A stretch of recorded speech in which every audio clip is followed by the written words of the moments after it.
I think we've all been in the position at one stage of life or another where we're sort of relying on the word for money, whether a company we don't know if we're going to be paid, and we're relying on the word of somebody that we don't really trust. And I think that's a little bit like where Morecambe are right now.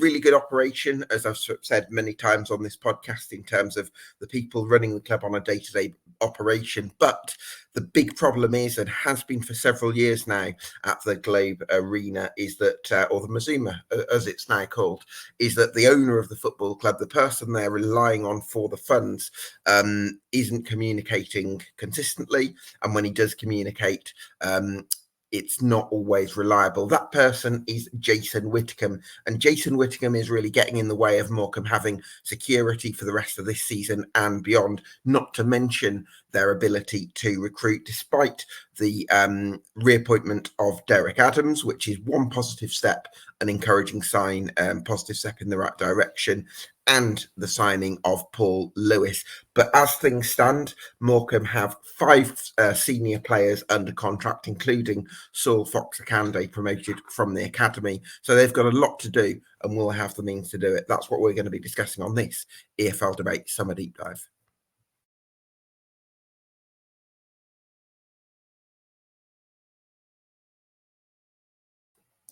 Yes, welcome along to the latest EFL Debate Summer Deep Dive.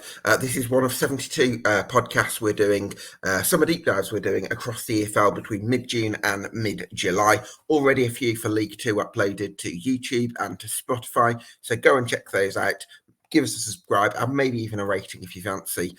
Once you're done with this one, for now, delighted to be joined by, first of all, Dave Salmon from Shrimps Live, the main co-commentator on the Shrimps. And we're also joined by Ben Cassar, who's an ardent Morecambe fan as well.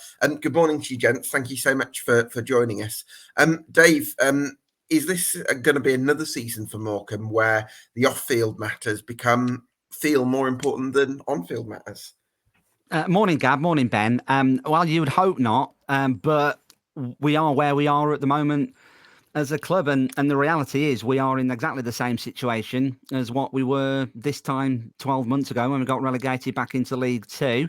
Not many players in the squad, uncertainty over the ownership, uncertainty over budgets, and unless that's resolved, we're going round and round and round in circles, as Ben will allude to as well. Until this is resolved, and with every passing day, it becomes more and more difficult to do so. We are stuck, absolutely, completely and utterly stuck in that rut. We can function as a football club, of course, and we continue to function as a football club because that's just what we do. And the people on the ground, as everybody knows, the staff within the football club do an amazing job every single day, right from the cleaner right the way through to board level. Everybody does such an amazing job, but we can't move forward until this situation is resolved. And unfortunately, as I talked to you this morning, we're no further forward than what we were yesterday, last week, last month, last year, nearly 2 years ago. It goes on and on and on. And something has to change, doesn't it? Clearly.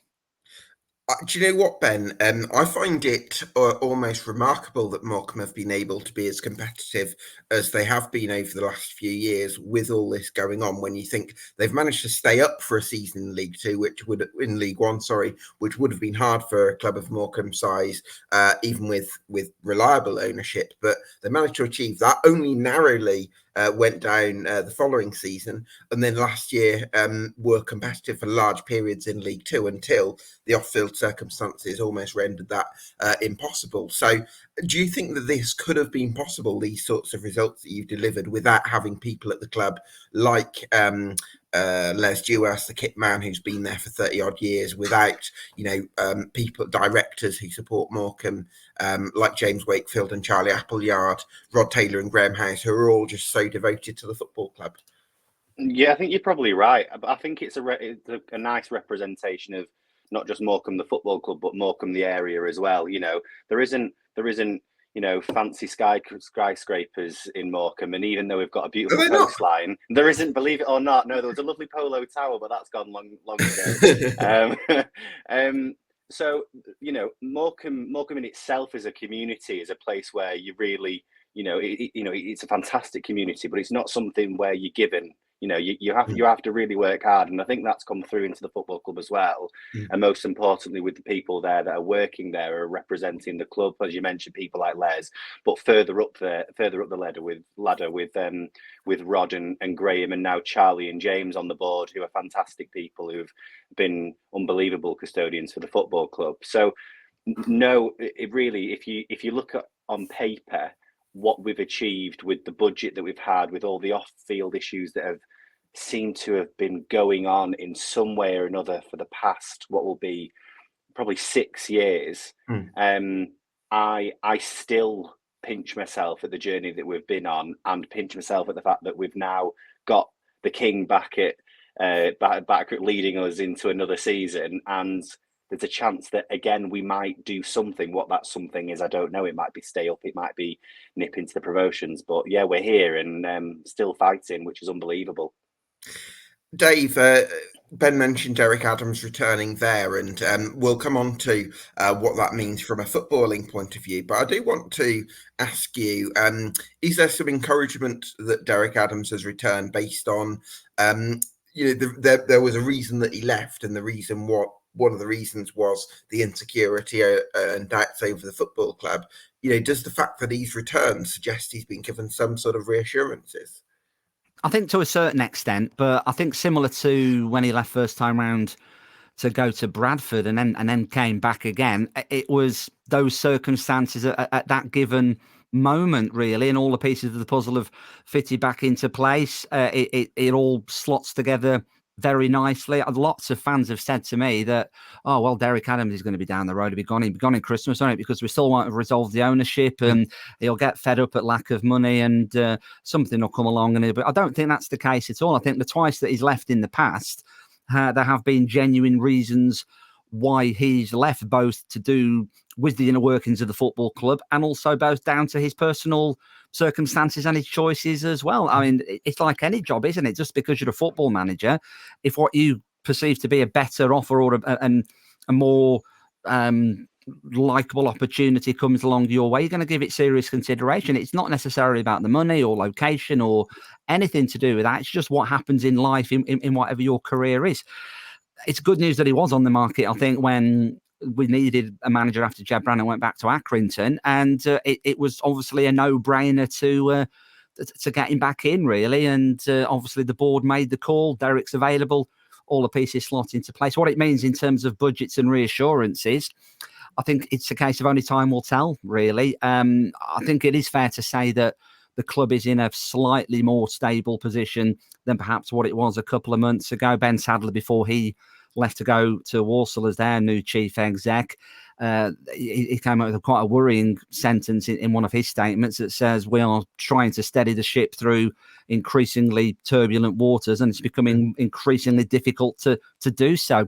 I think we're in a better position there than what we are now. We're not anywhere near where we need to be in terms of that stability. And without that stability, I know we're going to move on and talk about Jason in due course, obviously, but until we have that clarity of what direction we are moving in, nothing else can move forward. But Derek being reappointed, it has to be a positive, regardless of what you might think about his style of play or his personality or anything like that. The fact that he is now the head of the first team again, we can only move forward from there. Yeah, I have a feeling style of play might be quite low down the priority list for a lot of Morecambe fans. I think, to be fair though, I think Derek Adams' side can create some really good chances as well, but that they are very much sort of transition based. But then, yeah, let's talk about the ownership side, Ben. Jason Whittingham, over a couple of weeks ago, said that within the next 10 to 14 days there would be some sort of movement, and that hasn't come to fruition. Which again, it makes his word very difficult to trust, which is quite dangerous given how much the club are relying on him. Yeah, we chatted, didn't we, a few weeks ago, and I made reference to the Allens at Hull City. A number of years ago when they were being changed to Hull Tigers, and the owner said, well, this is okay. If you want us to leave, we'll be gone in 24 hours. And I think 4 or 5 years later, they were still there. Let's hope for our sake that Jason or Bond Group aren't here with in that amount of time. But you know, it's such an interesting. It's a really interesting soap opera almost. This his tenancy with the club, because you know, depending on how far you go back, you know, at the end of, and correct me if I'm wrong, Dave, the end of 16-17 season, or maybe 17-18 season, when they came in at the end of the Coventry match away, when we stayed up on the final day of the season, and everyone was joyous, and then we've got new ownership, and there's a real light at the end of the tunnel here for us there, and then you move forward, and things have got, you know, things have stabilized, they've cleared debts, and that, you know, you can't discredit them for actually what they did. And they did come in for that 2-year period and did absolutely what they said they would do, you know, inject a 7-figure sum into the company. Yes, that's a budget, and that's the removal of debts, and that was all good, and that was fine. And then the mutterings start happening about Worcester Warriors, and you think, well, what's going on here? And there's a statement released saying, well, that won't affect the club because it's a completely different channel of funding, and the debts are separate. And then it really just started to spiral, and here we are. So yeah, who knows what happens next? But in terms of his word that you've touched on, the 14-day thing was never going to happen. And I know it's so easy for me to say, and any fan to sit here and say, oh, he's never going to say anything in 14 days and whatever else. But he has never, as far as I'm aware, in terms of his moral obligation to fans, in terms of his word, that have been so few because he doesn't communicate very well at all, he's never stuck to them.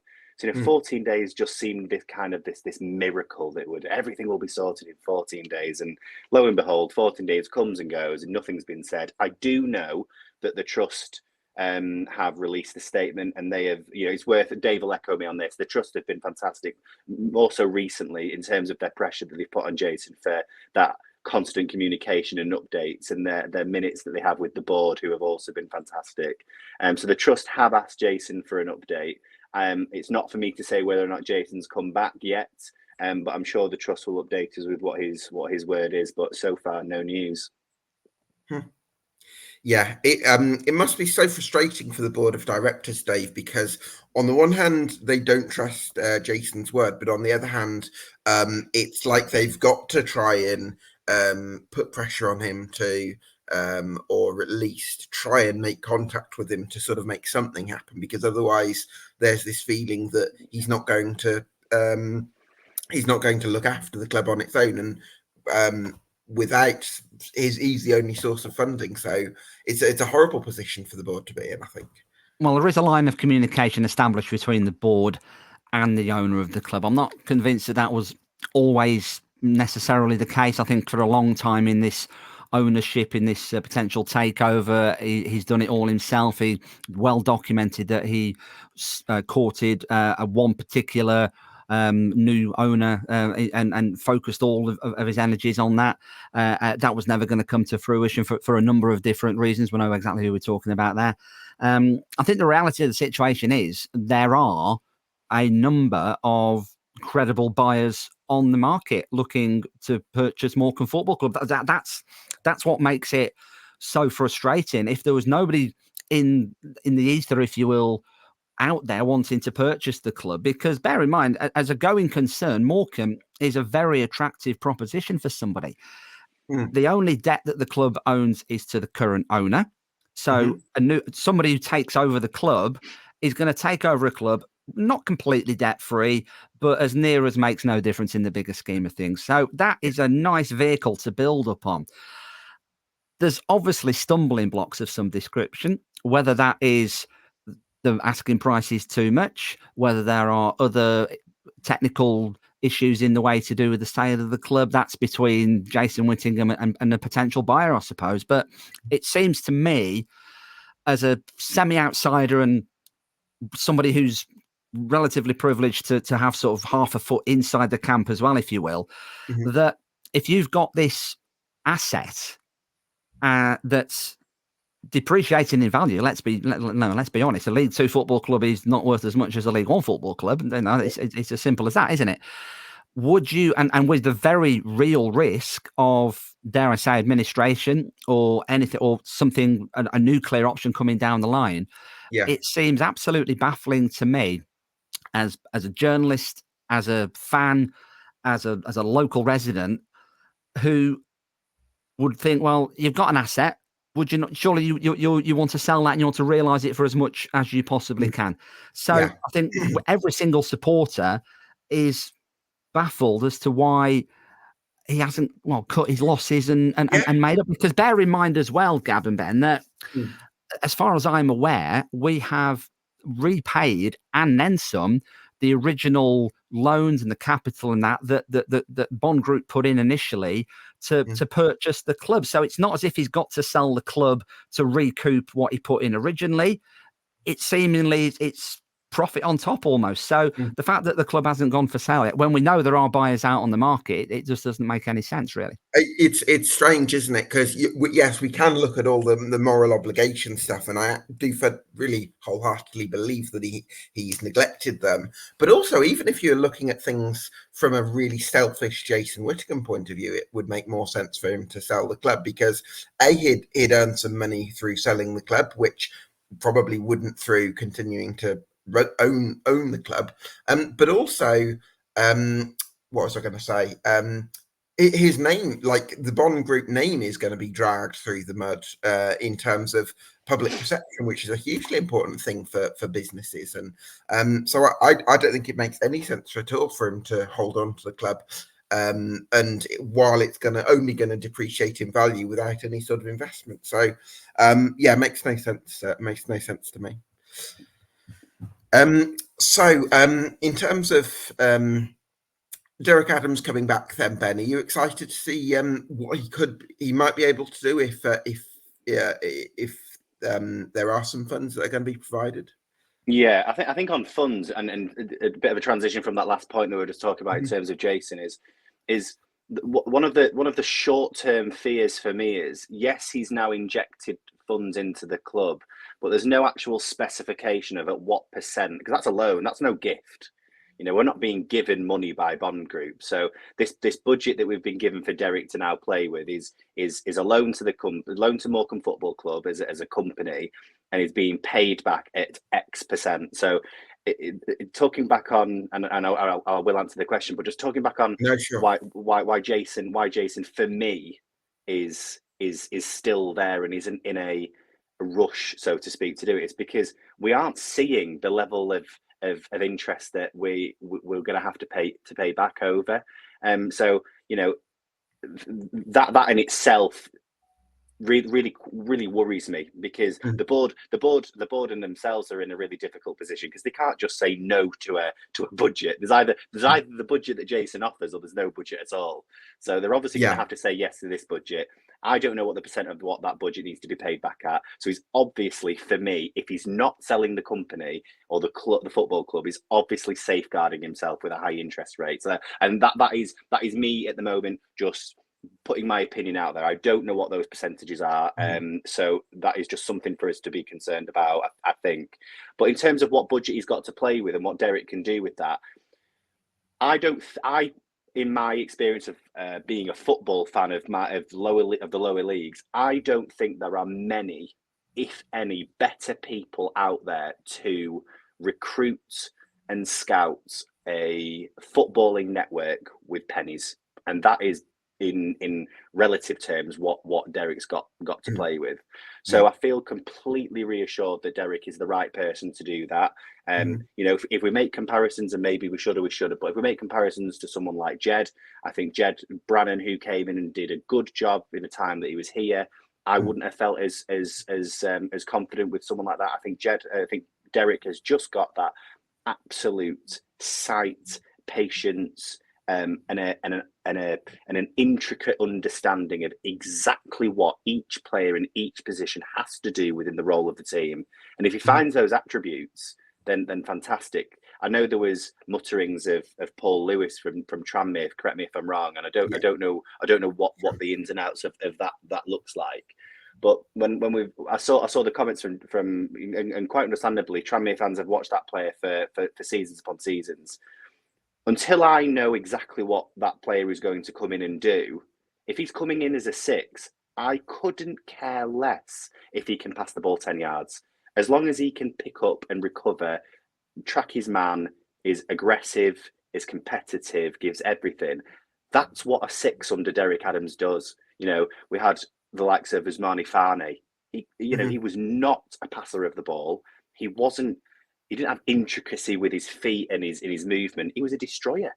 And so until I know what people are coming in and what roles they're going to do, I've got the absolute confidence that, you know, Derek Adams is the right person to do that. And just one last thing I will say on that: the only bit, and Dave, I'd like to understand what your thoughts on this are as well. Is the only bit that concerns me with Derek doing it at the moment is he's currently doing everything. There is no head of recruitment. There is no recruitment team of analysts, you know. Doesn't he normally have Greg Strong with him? Greg, exactly that. You know, that's just one of the people that he's worked very closely with for a long time, and he doesn't have that. So that just as a piece of information gives me a, let's just give him time. It's not going to be as good as it maybe has been, but I still have the confidence that he's the right person to do it. Yeah, absolutely agree, Ben. That laser focus to get the recruitment absolutely spot on, and the drive and the determination to do that, absolutely no doubt at all. And we spoke to Derek at length a couple of weeks ago when he was unveiled, and on and off the record, he spoke to us very much about this is what he wanted to do. This was the direction that he was going to be in, and he was very clear about what was required, the timescales.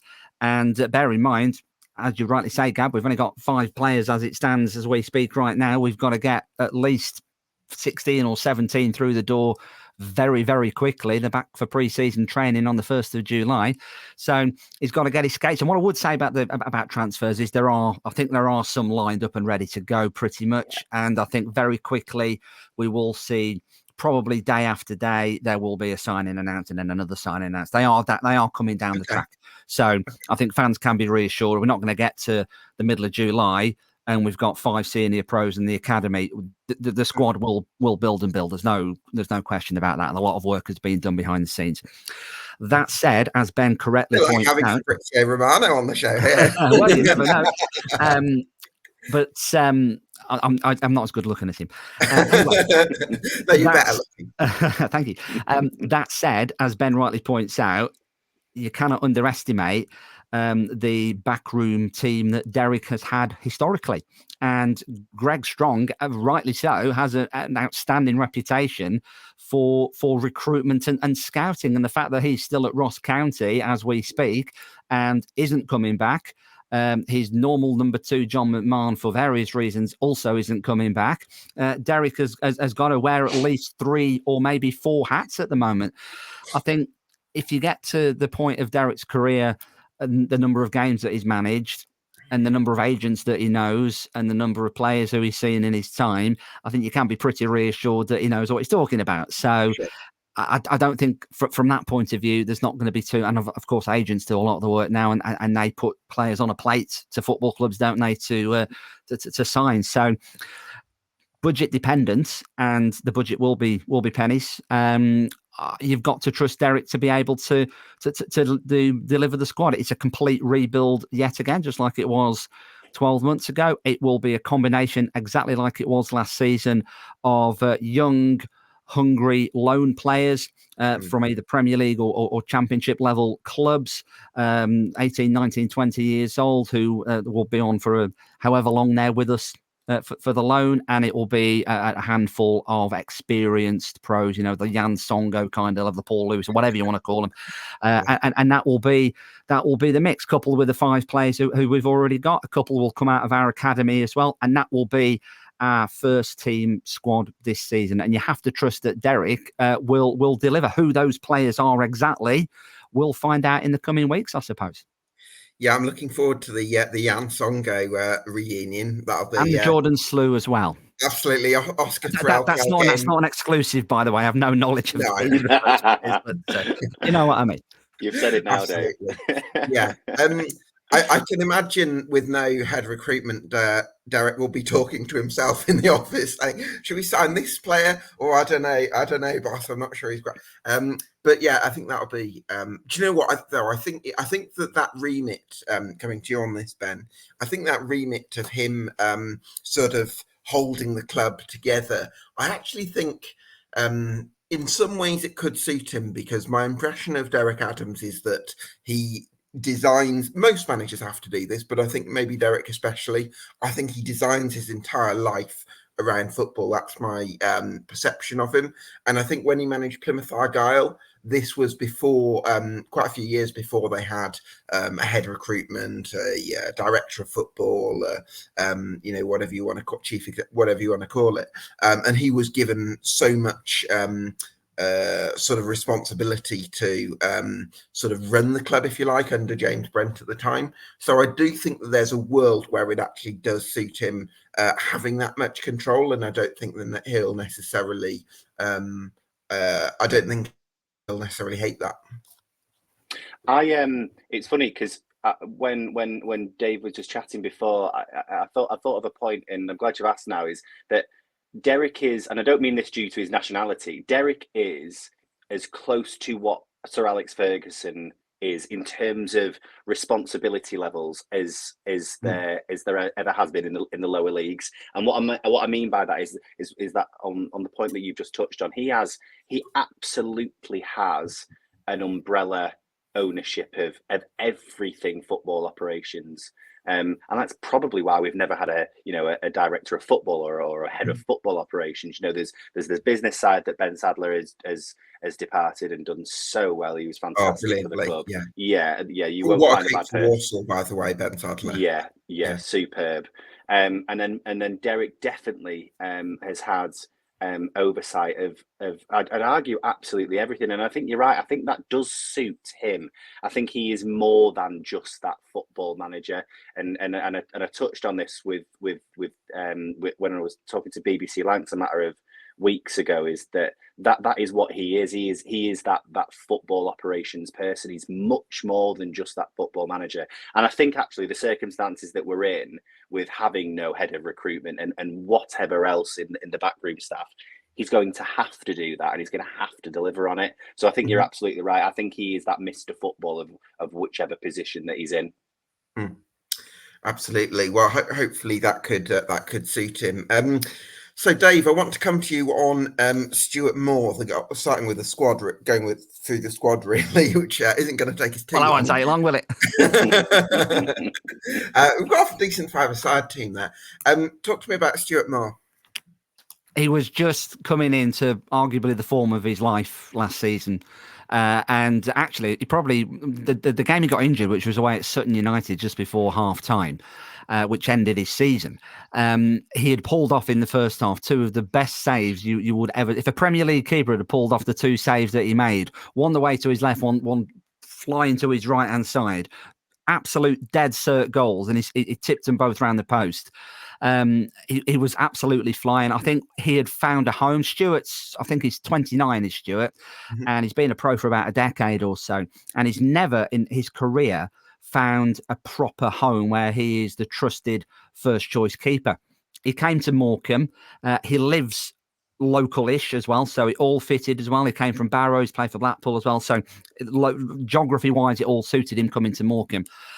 He came here and he was told, you are going to be the first choice goalkeeper this season. You are my number one.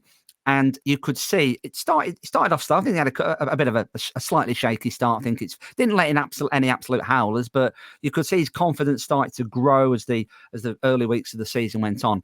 And by the time we got to the middle of October, the Sutton United game, he was, and I think the stats brought this out as well, he was probably the best keeper in League Two. So the fact he did the injury that he had, and it was such an innocuous way to get injured. He took a goal kick and he tore all the muscles away from his hip bone and had to have them reattached in surgery.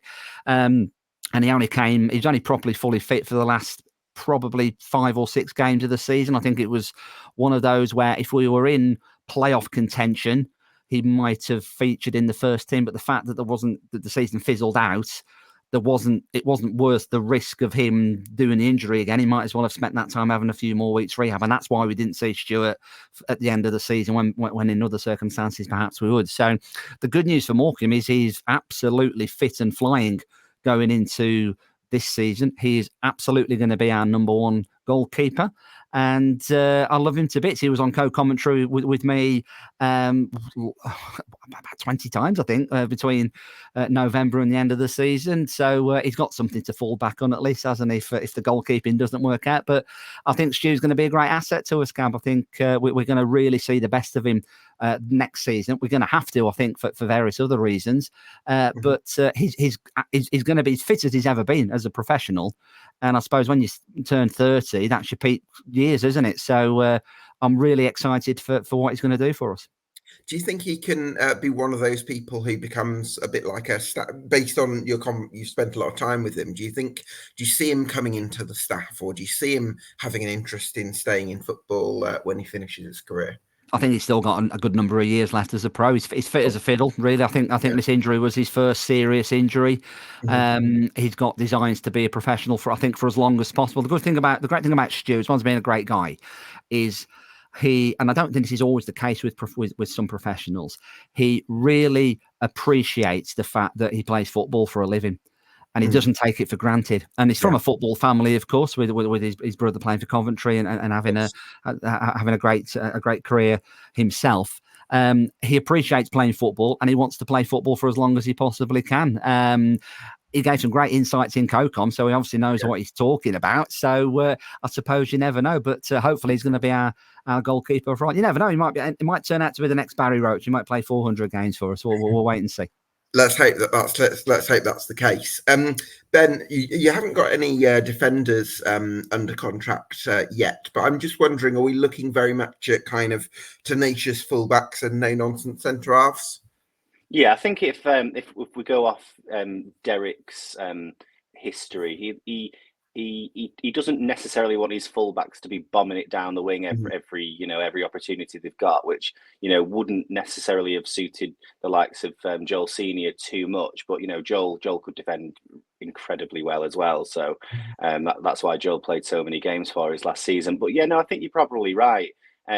The centre halves. I mean, we've just seen Jacob Bideau go to Notts County, and that stung for me.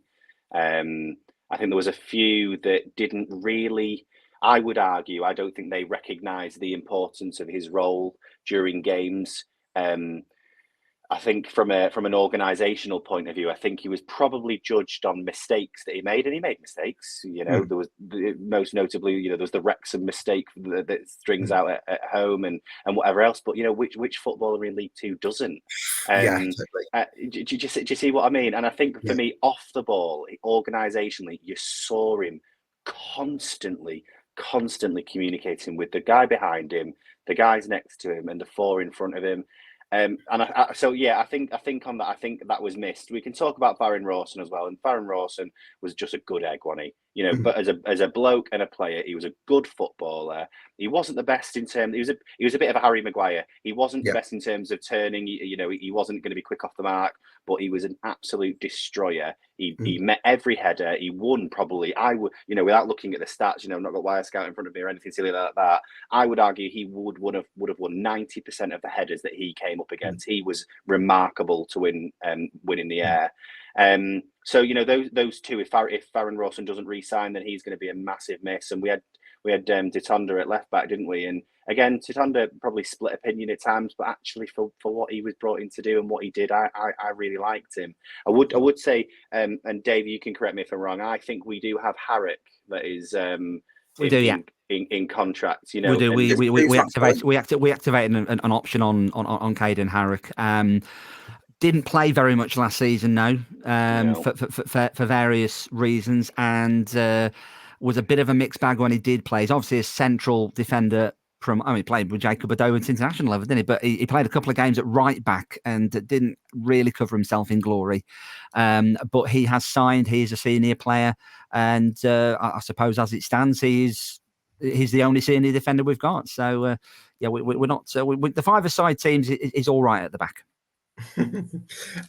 So Ben, we've spoken about Paul Lewis and how probably going to judge him when he does play, and listen, hopefully he can be out to defy a few doubters, because sometimes that can work in your favour. But then Gwion Edwards is probably quite a distance your highest caliber outfield player. Yeah, definitely. Gwion came in and there was lots of excitement, but also lots of awareness that we had to look after him. I think his injury problems elsewhere have been, quite notable. But he came in and I think he did really well. It was interesting actually because under Jed, you never. I mean, I guess I can only speak for myself. I never really found I understood what each player's role was going to be, because sometimes we'd see Gwion in the middle as almost like a 10. I was thinking, does that work? I don't know. Then he'd be out wide on the right, then he'd be out wide on the left. But in terms of Gwion as a player, he's fantastic, and it's great that he's re-signed. I think under Derek we will see a more structured, almost like a John O'Sullivan role, where what we saw in our promotion season on that right hand side, and I think that's what I'd probably like. Derek hasn't really changed his system too much since we got promoted that season, and towards in the start of last season. It was all very similar. So I think Gwion doing a role under Derek will actually be really interesting, because he's an educated player. He seems quite intelligent. He understands roles. He understands football. He knows what's going on in terms of the players around him, both on his team and not. So under someone like Derek, I'd be quite excited to see how that works out. I think Gwion's going to be a massive player for us this season. Far too good for League Two, in my opinion. When I heard, in fact, it was Stu who told me that he had signed off the record. He said my deal's done. Gwion's. I think they do a car school together to training. And I was like, well, that regardless of whatever else happens coming down the track, that is two pieces of very, very, very positive news. But Ben's absolutely right. I think Gwion will be better suited in a more structured team. He is a wide right player for me. Can chip in with his goals as well, and is another one who I suppose fits the brief of being not grateful that he's a pro, but appreciates what he does for a living. And yes, he's had his injury issues, but I think it's very similar to Stuart Moore. He's now fully fit. He's going to have a full pre-season. I mean, part of the reason we signed him in the first place was because he hadn't had a pre-season because he was injured, and then nobody picked him up as a free agent, and he was just floating about. The fact that he played so many games for us, and the fact that we eased him back into the first team gradually, some fans would say a bit too gradually, but it's worked out for the best because he didn't pick up an injury at all last season. He's going to have a full pre-season now, so come the 10th of August he's going to be absolutely flying out the blocks, and we're going to see the very best of him, I think. So he's going to be another key player for us. Yeah, absolutely. Certainly brings that will bring a bit of quality out wide, I suspect. Ben, I want to come to you on Charlie Brown, because this is somebody who had really positive reviews when he was at Chelsea development squad. And for whatever reason, it's never quite translated for him, I think, in EFL terms at MK Dons and at Cheltenham. And I think he's been a bit of a slave burner for you at Morecambe, so a bit last chance playing for him in EFL terms, but he has got that potential, like we've seen from him in his youth career. I actually find his stay at Morecambe really quite interesting, because he was signed by Derek Adams, and Dave, come in if I'm wrong on this. He was signed by Derek Adams and was barely played by him. It was only when Jed Brannan came in, that did Charlie actually really start getting a footing in the team. Don't get me wrong, Charlie played, and whether it be cup or league, he had a couple of games with Derek, but it's absolutely, I feel, fair to say that Derek brought him in and did not fancy him when he got here. So he's just signed, which is unheard of with Morecambe, a 2-year deal. 2 years. That hasn't happened for a long time. Hang on, wasn't he already under contract? He was under contract, and it was. So and then Jed changed the philosophy in terms of, we don't want to be going into season ends with lots of players leaving and doing a high turnover of players. We want a structured plan. and he started with Charlie. And I know for a fact that a lot of other players were offered deals as well at that same time. Charlie was one of the first that came back with, or one of the only ones that came back and said yes. But Charlie's now there with at least 2 years on his ticket, playing for a manager that brought him in that doesn't actually value him the way in which Jed does. So I'm fascinated to see how that goes. I don't know what your thoughts are, Dave. I absolutely agree, Ben. It was a bit bizarre, really, because when Chaz did sign, I was very excited. I'd seen him play. I mean, he scored for Cheltenham against Morecambe the season before, and you could see the quality that he had. And I thought, well, yeah, I can see exactly how he would fit into a Derek Adams team. And then we signed various other players, and of course Michael Mellon then came in, and Tom Bloxham came in, and Eli King came. I was like, well, I might struggle to get in the team here, actually. And then sure enough, started off on the bench, then wasn't in the match day squad for ages. And loads of people said to me at the time, where's Charlie Brown? He must be injured. And I'm like, well, no, he's just not fancied for whatever reason. I guess, Dave, can I just come in there? Because I'm thinking the first half of the season, which is mainly when Derek Adams was there, I'm thinking you had Mayer on the left, who ended up getting picked up by Millwall. You had Bloxham on the right, who was pretty good on loan from Shrewsbury. You had Michael Mellon up top, who was amazing. And then JJ McKinnon in the 10 role, who was pretty good as well. So I don't know, was it so much that Derek Adams really didn't like Charlie Brown, or was it just that those players were playing so well that you almost couldn't quite fit him in? To an extent, but he wasn't in the match day squad at all. It wasn't like he was on the bench, and it wasn't like he was on the bench and coming off the bench for 20 minutes every Saturday. He just wasn't in the squad. Right. I think we saw in the second half of the season exactly what Chaz is all about, and he's a very versatile player in the final third. He can play as the striker. I think similar to Guion, and I think I can play in the same team, but I think Charlie's best position is probably out on the right-hand side, to be honest with you. I like him through the middle.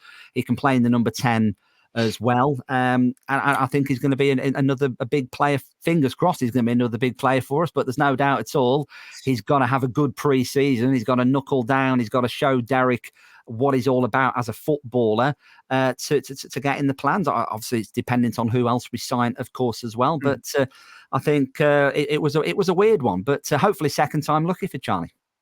Any particular reason why you think he's better on the right, Dave? I just like the way that he drifts into space, and he's got that little jink and that little turn and a nice yard of pace that can make things happen. Obviously, that's where we'd like Guion to play. I suppose it all depends who we get in the number 10. We've offered JJ McKinnon a contract. Whether that means that he's going to sign it or not, he hasn't as it currently stands. He's not gone anywhere else either. That's gone quiet. So I suppose it all depends, and all probably comes down to what gets signed elsewhere in the coming weeks. But I'm hoping for big things from China, because I really like him as a player. Yeah, absolutely. And then the other lad you've got under contract is Saul Fox-Akande. I don't know, Dave, if you've been able to get in. I don't know if you watch any of the youth teams at all, because it's all. But I'm just wondering if you've been able to get a sort of steer on where Saul's at in his development. Yeah, Saul's all right, actually. He's only played one senior game. And it was Jed Brannan who gave him his debut, came off the bench, and he looked all right, actually. He scored, I wouldn't say he's been absolutely prolific in the academy. He scored his share. He's quite a physical player. He's got quite a good stature to him. And you have to trust. I mean, we've got great academy coaches. Don't get me wrong, Stuart Drummond and Neil Wainwright and everybody else in the academy. They are bringing players through. It's not just Saul. It's Adam Fairclough, who we saw on the left at the end of the season as well. There's one or two others coming down the track as well. Sorry, is Fairclough under contract, Dave? He's just he's a second year academy scholar as it stands. Yeah. But I'd imagine he would be in and around the first team. So from that point of view, I think the future is pretty bright in terms of the young players coming through. Whether he gets much of a chance under Derek, I think it will remain to be seen. He's going to be in and around the first team squad, and hopefully he gets this chance, because I suppose it doesn't matter what player you are. If you get given opportunities and you don't take them, then any fan can say, well, he had the chance and he didn't take it. If he doesn't get the chance to play games, then we're not going to be able to judge him, are we? But I'm so pleased that he's been given a first-year professional deal, and hopefully in and around that squad. Absolutely. Ben, Expectations for this season. Obviously, there's a little bit of optimism with Derek Adams coming back, and a bit of optimism from what Dave said, which is that there are going to be some signings coming through the door, and that there are going to be some sort of funds coming into the club, presumably, as that suggests. At the same time, there is always that feeling that things could take a turn for the worst at any moment under the current ownership. So, with that in mind, where do you place your expectations for the season squarely on survival, or are you a bit more hopeful than that? God, it's that. I think that's the $1 million question. I think that is the question. It's so unpredictable, isn't it? The amount of variables involved in this, and you've touched on them absolutely spot on, Gab. You've got the ownership that could go left or right, up or down, backwards or sideways, no idea where. You've got players coming in entire, we need 15 players minimum to come in. And what's their caliber going to be? I don't know. So I guess the only thing you can do is base your expectations off what's there now. And I think that the two main things that I hold on to through hope, resilience, loyalty is the people that are representing the club at board level and the person that's managing the football team. Derek Adams is absolutely capable of doing anything that he puts his mind to with the squad that he's got, if he's given the amount of time to do it and patience from the fans. And that's what it does require. You touched on earlier that that style of play, and it isn't the most important thing in the world, but it does. Seem to have lost Ben there. That was very interesting as well. So hopefully we'll get Ben back. But yeah, I guess to follow on from what Ben was saying there, Dave, do you think where are you placing your expectations for this season? I think we've got to be broadly optimistic. Bear in mind, as I said at the very start, where we were this time 12 months ago, we were in exactly the same position. We had half a dozen contracted players. We needed to sign a completely new squad. And the team that took to the field in the first game of the season last season was completely different to the team that took to the field in the last game of our League One season, by and large. I think it was 9 or 10 players different. So we know we can do it. We know that Derek can do it. He can pull magic. He can pull. I mean, the reality is we are going to have to take a chance on players who are either young and inexperienced or who have got loads of experience and another club's put them on the scrap heap, and we are going to try and resurrect their career. And that's where we are at. It'll be interesting as well to see whether or not some of the players who haven't been offered a contract or who were offered a contract and turned it down, because there were a handful of players who were on the public record, the club said, we've offered them a deal, and they've said they want to leave. Other than Jacob Badeau, at this moment, nobody else has signed for anybody to my knowledge. So they are either in the process of looking for another club or they are still very much on the market. I would be astounded if Derek doesn't approach at least some of those players, some who he obviously trusts very well, some who he bought to the club first time round before he then left again. So it'll be interesting to see if anybody who isn't, who was on the list of not being retained, whether they come back again. I think every fan would like at least some of those players to come back if the budget allows. In terms of where we're going to be, I think we've got to be broadly optimistic. I think where we finished last season has to be, for me, beyond anybody's wildest expectations. Yeah, fair enough. We flirted around the top 7 for a large part of the season and then absolutely fell off a cliff in the last 6 weeks. There's no getting away from that. But there are various reasons why that happened. Of course, not all football related.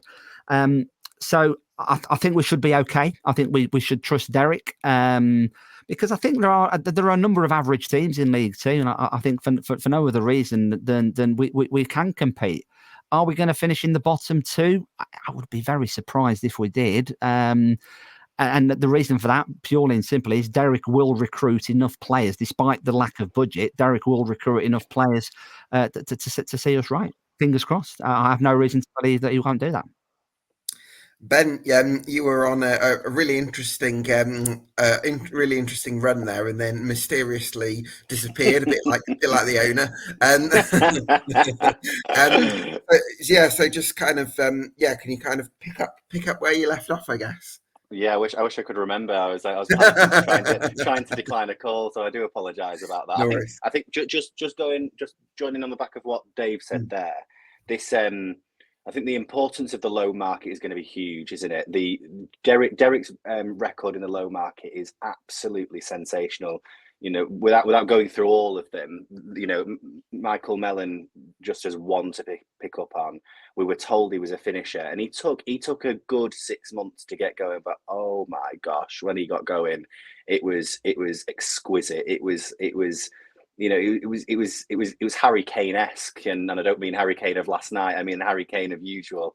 So yeah, it was. He obviously can. He's obviously got great relationships. He's obviously built great relationships with clubs, and I think people now recognise that Morecambe Football Club. I know Derek said this to Dave on in interviews before, but I know it's quite clear that people are recognising Morecambe Football Club as a place that, you know, really looks after young prospects. They play football. It's clear in the way that we're going to play football, as is with any game that Derek Adams plays, because that structure is there. It's set. The responsibilities don't change very frequently. So the loan market is key. I know also Dave touched on earlier about, you know, the likes of Slew and Songo to come back as well. And, you know, maybe they will, maybe they won't. And in terms of expectations that you asked, Gab, is, you know, if it comes out at the 1st of July or whenever the likes of McKinney signed a 6-month deal or something, you think, flipping heck, you know, what can we do? If Donald Love signs a 12-month deal and he's come back for an extra season, you think, oh wow, that's another rock that's come back that we didn't see too much of last season through injury. And you think it's only going to take a couple of real exciting or real focused signings that make us all start thinking and get excited to what can we actually do. But definitely, I think Dave's spot on. I do think that there will be at least 2 teams in that league that will be less prepared, or, you know, maybe haven't done enough due diligence on the players as much as we will, because we know that Derek will go out, he'll know the ins and outs of every player and what they're capable of. So yeah, to answer the question, Gab, I think expectations, I think we'll finish mid-table. I think we'll be safe. I think that'll give us time for new ownerships to come in, hopefully.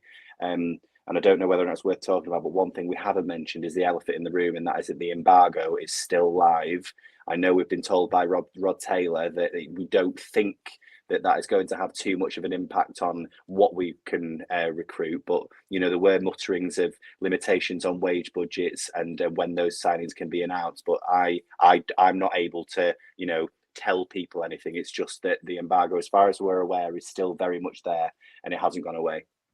Yeah, the what you say about the loan market, Ben, that is absolutely spot on, and nobody could have predicted really the success that Michael Mellon would have had last season when he re-signed, and it was very clear that he was going to be essentially Cole Stockton's replacement as the main number 9, the central striker.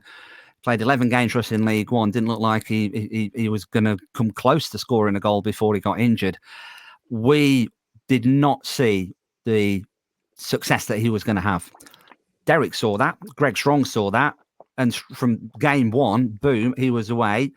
16, 17 goals before Christmas, and away you go. So whoever comes in on loan, whatever the young player is, even if they've got no experience, we've got to trust Derek that he has seen something that they can be accountable in League Two. So the loan market is going to be key, and it is going to be young, hungry loan players, whoever they might be. I think in terms of the embargo, I can't really add too much to what Ben has said. We are still under the EFL embargo for matters relating to HMRC. That is on the public record. You can go on the EFL's website and you can see that we are the only club out of the 72 in the EFL currently under an embargo. As I understand it, the terms of that don't mean we can't sign players. There are we can sign players within limitations. We can do what they call staffing up. So the fact we've only got 5 players at the moment, we can't start a season with 5 players. That's obviously ridiculous. So we can sign players. There are limitations about who we can sign. We can't obviously pay a transfer fee or anything like that. And we are also limited in terms of our loan players. As I understand it, we can't sign anybody currently on a season-long loan. We can sign them on a half season or a month, but not for a full season. But as we saw last year, season-long loans aren't worth the paper they're written on anyway, because there's a recall clause in January. So I don't think that matters. So I think in terms of our recruitment, I don't think we are hampered by the embargo, particularly, as I understand it, too much. It's just a case of the signings are going to be coming down the track. Now, whether that means we can't officially announce anybody until the 1st of July when they become absolutely a free agent from their previous club when their contract runs out at the end of June, I don't know. But one thing is for sure, the media team are going to be really busy in about a 2-week spell. Don't expect many fancy reveal videos because they just won't have time to do them. It'll just be, here's our new signing. Oh, we signed another one and another one and another one. And they are coming. I think it's fair to say that they are coming. Dave, they could do an announcement video with like all 10 of the signings on the 1st of July, sort of lining them all up together. I think one massive scarf. Absolutely. I'll get my mother-in-law to start knitting one now, yeah. But I think there are going to be multiple. There will be days when there'll be multiple signings on one day. I'll be very, very surprised if that's not the case. Absolutely. So coming to you then, Ben. The reasons to believe that you will achieve your ambitions, which is a sort of stability in mid-table this season, hopefully off-field change as well. The big reason that stands out to me is Derek Adams. Yeah, definitely. I think it was interesting towards the end of last season when we had the other issue with a late payment of wages. Jed Brannan was in, and there was and ahhing of Accrington's interest in him, whether or not he was going to go back as a number 2. And I do think, again, it's difficult and easy at the same time to make comparisons between different managers. But I think in a situation like this, it was almost unfair on a new manager like Jed Brannan to be having to deal with the level of complexity that is Morecambe Football Club at the moment. I think he's a really talented coach as well, Ben, but I don't know if he was suited to maybe this situation, whereas Derek Adams is. Yeah, and I think his record probably shows that with the academy teams that he's had success with, and even the smaller successes that he had with Morecambe. You know, some of our performances were absolutely electric. My biggest criticism of a Jed Brannan football team is that consistency was just not there. I had absolutely no idea when I sat down with my lad Toby. I had no idea when he'd asked me what score it was going to be, if we were going to win 5-0 or lose 6-0. I just didn't know. And I think with the off-field instability, we need on-field stability. I think you know, there isn't maybe an absolute correlation between the on-field and off-field stuff, but I think it's only going to help if we have someone like Derek there that just brings that resolute, fixed level of responsibility on the field to the players. They know what they're doing. The fans know what to expect, and we go from there. Yeah, no, that's such a good point. I completely agree with you on that. Dave, the reasons I normally ask at this point what the reasons for doubt about whether you'll achieve your ambitions, but I think in Morecambe's case that's pretty straightforward. 100%, Gab. Going full circle, we've got to sort the ownership issue out. We simply have, and we can say this day after day after day, and we have done for many months. But until that is resolved, I mean, don't get me wrong, a new owner coming in won't automatically solve everything. It won't automatically be a magic one. I think people see, for example, the new owners that have come in at Carlisle and go, oh, they're building a new stand, and oh, look at all the budget, look at all the players. Oh, well, we can have that as well when our new owner takes over. It's not necessarily the case that suddenly we'll be awash with money just because somebody takes over the football club. First and foremost, and for me, the only priority of a new owner is they've got to be a good business person who's in it for the right reasons, and they are in it for the long haul. And that was part of the problem with the Bond Group, was they weren't in it for the long haul. They were in it to make a quick profit, and they made no secret of that fact when they took the club over, that we are essentially flippers of businesses. We buy businesses, we polish them up, and then we sell them at profit, and we move on to our next projects. They came along at exactly the right time for us in 2018. Don't get me wrong at all. As Ben alluded to, we can't forget that they saved our skin, really, when they took the club on. That cannot be forgotten about, despite what's happened going forward, and certainly what's happened recently. But we were thinking that they were only going to be in it for a couple of years. And the reason that they stayed around and they're still owners today, one, COVID struck, which was obviously completely unexpected. And secondly, against all the odds and everybody's expectations, we got promoted. And nobody could have foresaw either of those two things happening. And that's the reason why, mainly why they still own, Bond Group still own the club today. It needs resolving quickly.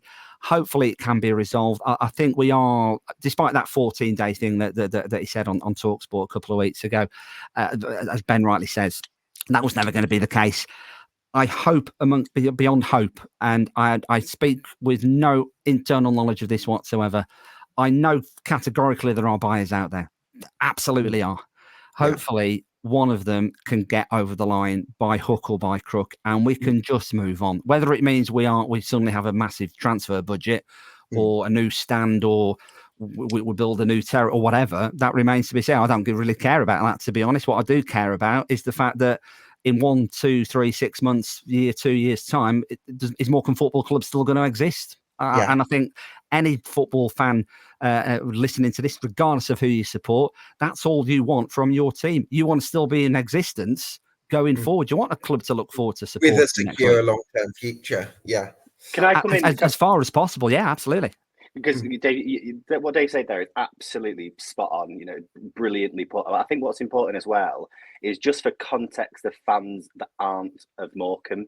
You know, they'll be thinking, you know, you've been in this situation for 2 years and a bit more. Why is it been like this for so long? And I think for your listeners, Gab, it's important to note that there was a Daily Mail article, and it's there for everyone to see. A Daily Mail article came out around the time when the issues with Worcester Warriors were happening, to demonstrate to the public that the Bond Group wanted to sell. And the buyer at the time was Saab Joe Hall, and he was apparently at the time in contention with Tyson Fury. Whether or not Tyson has ever been involved or wanted to be involved is anyone's guess. Yeah, and yeah, we are there with that.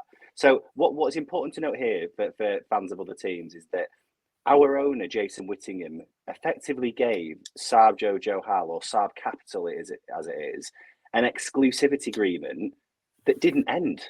He just stopped talking to people. He was offered X amount, or the conversations were happening with Saab Capital, and X amount was discussed in terms of a price tag for the football club. The Daily Mail spoke of extortionate numbers, just honestly magical numbers that were never going to be relevant to the football club at all. And Jason, in my opinion, saw that and thought, I have to get that deal. No matter what it takes, I have to get that deal. The comms with the board stopped, and that's where it's then gone further on down the line, and the board have had to come out and say, we've got no confidence in you, you're not talking to us, we're not involved in the sale process. So Bond Group, or Jason, whoever you want to call it, basically gave this company, Saab Capital, an exclusivity agreement that they never passed the EFL test, never. And there was even a statement by the EFL at one point where they said they've not actually received the information to do the tests. So it's very underhanded. It's really strange. And you know, if I say to you, Gab, I want to buy your Range Rover Sport that's parked out your front door, and I say which I'm sure is there, and I say, well, I can't actually prove that I've got the money, you're going to laugh at me. And that's honestly where we got to 18 months down the line. We're thinking, well, this isn't happening. What's going to happen? And that's where the Shrimps Trust have come in, and the board have actually all said, this is enough. We have to apply some pressure. We have to do something. Like Dave has absolutely rightly said just now, it has to change. So I guess that's the only thing that I'm really holding on to, is that the board have applied the right pressure. They're communicating to the owner in the right way.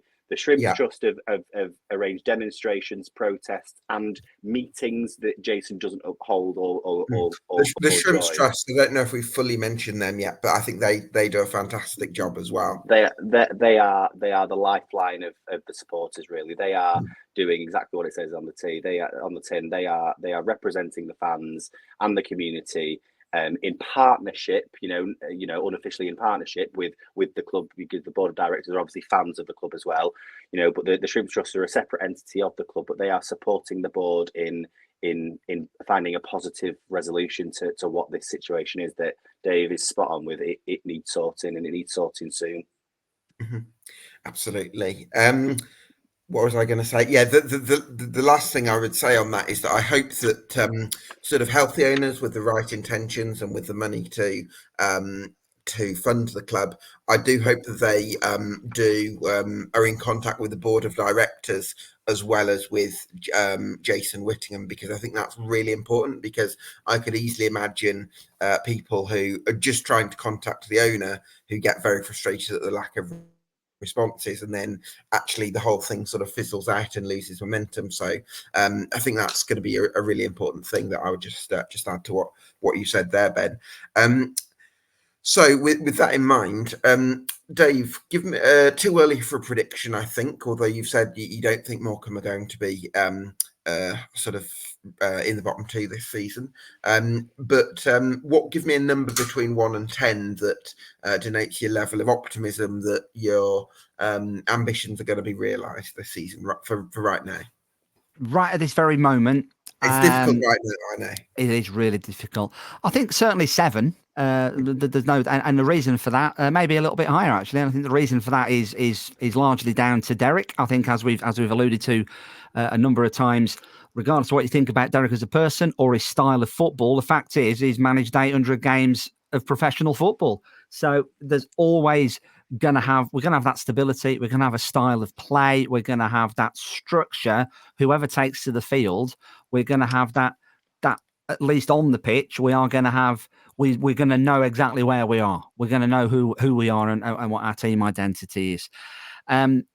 It's harder to pin a number down with off the field, purely because there's so many uncertainties. Not just in terms of actually getting the sale done, but who then comes in as the new owner. For me, the ideal owner will be somebody who is in it, who can sustain the club financially for however many years that they would be here for, and is in it for the right reasons. And by that, I mean, they're not in it to try and make a profit. They're not in it to try and fast track us into the Premier League and waste millions of pounds in an impossible dream. They're in it because they want to own a football club. They want to be in and around a professional football sporting environment. And they are, more importantly, good business people, whether it's a company, whether it's a consortium, whatever it might be. They are in it for the right reasons. So we can be absolutely sure that next season and the season after that and the season after that, Morecambe Football Club, whatever division we are playing in, is going to exist as a business. And that's what all fans want. Yes, we want to get in the playoffs, and yes, we will scream and shout when we play terribly. And that's the nature of being a football fan of any club, isn't it? But the reality of the situation is our very, as it stands at the moment, and for quite a while, our very existence has been under severe jeopardy. Make no mistake about that. This isn't just, the ownership's dragging on and on. Our very existence. Look what happened to Bury. Look what happened to Macclesfield. Bolton. Look where they are now, but they came literally, they were like 20 minutes away from being liquidated, and they got saved right at the very last moment. We don't want to be the next team for that to happen to us. I'm not saying we are anywhere near that situation by any stretch, but the fact is our very existence is being threatened by this ownership issue not yet being resolved. So regardless of what happens in terms of the future and where we finish, whether it's top, bottom, or in the middle, we just want a football club to support going forward. So 7 out of 10 for me, certainly higher on the field. I think in Derek we trust. There's no doubt about that. And hopefully off the field stuff can be resolved and we can all move forward. Absolutely. Ben, what number would you go for? I think probably a 5, and I think it's only in the middle at a 5 because the board are still there and Derek is there. Maybe push it up to a 6 because you think there are some young prospects, exciting prospects in Adam Fairclough, for example. There is the reputation that the club has with the low market and what Derek can do in that market. Like I said earlier, I think when a couple of these signings start to come in and we start to see the caliber of player or the what kind of reputation the young players have, and things like that. I think we'll know more. So I'll stick it a 5 or a 6, and hope for the best. There we go. Well, listen, really uncertain time for Morecambe, and hopefully some of those issues can be resolved. But it's been great to get both your amazing insight on it. Thanks so much to you, Dave, from Shrimps Live. Be sure to follow the hashtag Shrimps Live and listen in on the live commentaries next season if you're not able to get to the games. Be sure to follow Ben at CassBen1 on Twitter/X. Thank you so much for your insight. Thanks to you for watching at home. This has been the EFL Debate Summer Deep Dive on Morecambe, and we'll see you again very soon.